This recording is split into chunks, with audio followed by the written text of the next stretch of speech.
எங்க வீட்டில் இருந்த ஒரு சட்டத்தை நான் உங்களுக்கு சும்மா ஒரு சவாலுக்காக நான் சொல்றேன், பெருமைக்காக நான் சொல்லல. எங்க அம்மா என்னையும் என் தம்பியையும் மிகவும் கண்டிப்பாக வளர்த்தாங்க. அதுல முக்கியமான கண்டிப்பு என்னன்னு சொன்னா, தினமும் காலையில் ஒரு வசனத்தையாவது நாங்கள் மனப்பாடம் செய்து ஒப்புவிக்காமல் அவர்கள் எங்களுக்கு காலை உணவு தரமாட்டார்கள். எத்தனையோ நாள் எனக்கு ஞாபகம் இருக்கிறது, பசிக்கும், கொஞ்சம் பிந்தி எழுதியிருப்பேன், ஒரு வசனம் மனப்பாடம் பண்ணியிருக்க மாட்டேன். அடுப்படியில் போய் உட்காந்து தரையில் உட்காந்து சாப்பிடுவோம். அம்மா வந்து தோசை சுடுவாங்க. தோசையை சுட்டு எடுத்து என் பிளேட்டில் போடுறதுக்கு முன்னால் ஒரு கேள்வி கேட்பாங்க, பைபிள் படிச்சிட்டியா, வசனம் மனப்பாடம் பண்ணிட்டியான்னு சொல்லி. ஏமா போடுங்க, அதுக்கு பிறகுன்னு சொன்னால் இன்னும் போட வேண்டாம், நீ போ அப்படின்றவாங்க. எத்தனையோ நேரம் ஸ்கூலுக்கு நான் வந்து பட்டினியாக போயிருக்கிறேன். இன்னைக்கு நீங்கள் அப்படியே உங்கள் பிள்ளைங்களை அனுப்புறீங்களா? பைபிள் படிக்கலை, ஜோமன்ல முட்டு போட்டு பைபிள் படிக்கல, ஜோமன்லன்னு சொன்னா அப்படிப்பட்ட ஸ்ட்ரிக்ட்னஸ் எல்லாம் நம்மகிட்ட உண்டா? எங்க போச்சு? நம்ம தாத்தா பாட்டி எல்லாம் நம்மகிட்ட அப்படித்தானே இருந்தாங்க. ஏன் நம்ம அதை விட்டுட்டோம்? நாகரிகம் வந்துருச்சா நமக்கு நிறைய? நமக்கு அவங்களோட ஞானம் கூடிடுச்சுதா? நான் யோசிப்பேன், எங்க தெருவில் மற்றவங்க எல்லாம் அவ்வளவு ஸ்ட்ரிக்டா இல்லையே, எங்க அம்மா மட்டும் ஏன் எப்படி இருக்கிறாங்க அப்படிலாம் நான் நினைச்சேன். ஆனா இப்ப நான் வந்து எங்க அம்மா வந்து அப்படி எனக்கு தினம் ஒரு வசனத்தை மனப்பாடம் பண்ணி, ஞாயிற்றுக்கிழமை வந்தா இன்னும் பெரிய பிரச்சனை. ஞாயிற்றுக்கிழமை முழு சங்கீதமும் ஒப்பிக்கணும். சில சங்கீதம் 2 வசனம் ஒரே குஷி, பட் சில சங்கீதம் நீட்டிக்கிட்டே போகும்.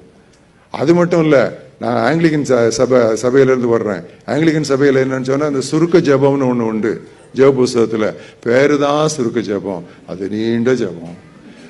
அதை எடுத்தீங்கன்னா அது ஒரு சென்டென்ஸ் போகும் கமா செமிகோலன்னு போயிட்டே இருக்கும். நான் யோசிப்பேன், இதுக்கு போய் எப்படிடா சுருக்க ஜபம்னு பெயர் கொடுத்தாங்க நான் நினைப்பேன். அப்படிதான் நான் மனப்பாடம் பண்ணணும். இப்படி மனப்பாடம் பண்ணலைன்னா ஞாயிற்றுக்கிழமை மத்தியானம் சாப்பாடு கிடையாது. ஏன் ஞாயிற்றுக்கிழமை மத்தியானம் சாப்பாடு ரொம்ப முக்கியம் தெரியுமா? ஞாயிற்றுக்கிழமை மத்தியானம் தான் மட்டன் வாங்குவாங்க. அந்த ஒரு மட்டனுக்காக 6 நாள் காத்து கிடப்போம். ஞாயிற்றுக்கிழமை மத்தியானம் தான் மட்டன், மற்ற நாள்லாம் வெறும் சாலை மீனும் வாழை மீனும் தான். ஸோ அந்த ஒரு மட்டனுக்காக காத்து கிடந்தா அன்னைக்கு பார்த்து இந்த சுருக்கு ஜெபம் மாட்டிக்குவோம். ஆனா எங்க அம்மா யோசிச்சிருப்பாங்களா, ஒரு தேவனுடைய ஊழியக்காரனை நான் ஆயத்தப்படுத்திக்கிட்டு இருக்கிறேன்னு சொல்லி? நாளைக்கு இவன் வந்து இப்ப பிரசங்க இடத்துல நின்று பிரசங்கம் பண்ணுவான், வசனங்கள் சரளமா அவனுடைய இருதயத்திலிருந்து பொக்கிஷத்திலிருந்து வரணும், அதுக்கு நான் இப்ப அந்த பொக்கிஷத்துக்குள்ள எல்லாத்தையும் போட்டு வைக்கிறேன் எங்க அம்மா நினைச்சிருப்பாங்களா? நினைச்சிருக்க மாட்டாங்க. உயிர்த்தெழுதின் காலையில் நான் எழுந்து நீ வாழ்க, ஸ்திரீகளுக்குள்ளே நீ ஆசீர்வதிக்கப்பட்டவள் நான் சொல்றதுக்காக அந்த நாளுக்காக நான் காத்திருக்கிறேன்.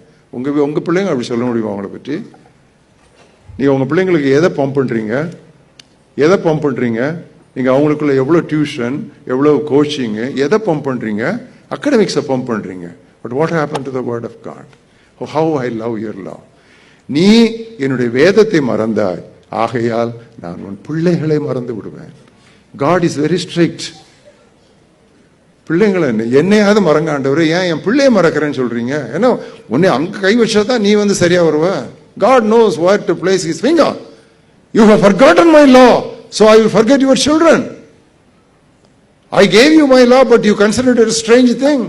என் வசனத்தை உனக்கு எழுதி கொடுத்தேன், நீ ஆனால் நீ அதை அந்நிய காரியமா எண்ணின. யாருக்கோ நினைச்சா, உனக்கு எழுதி கொடுத்தேன், உன் கையில கொடுத்தேன் என்னுடைய வசனத்தை.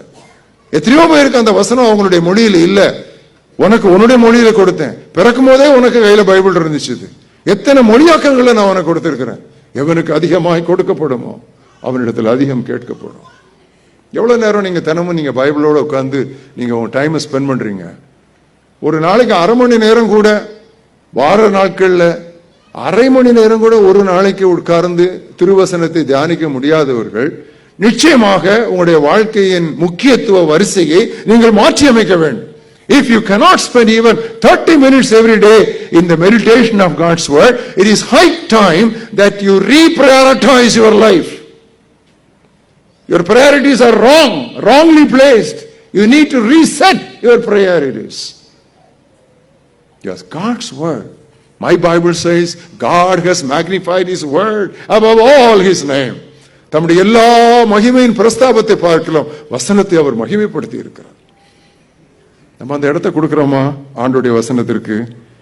யோபு சொல்றான், எனக்கு வேண்டிய ஆகாரத்தை பார்க்கலாம். இங்கிலீஷ்ல எப்படி இருக்குன்னா, not the food that I want, my necessary food. அது பேசிக் ஃபுட், நாட் ஸ்பெஷல் ஃபுட், ஒரு பேசிக் ஃபுட். அதாவது சாப்பிடாட்டா கூட நான் பரவாயில்ல, நான் ஏதோ என்ன பண்ணிடணும், அவருடைய வசனத்தை நான் வந்து தியானம் பண்ணிடணும்.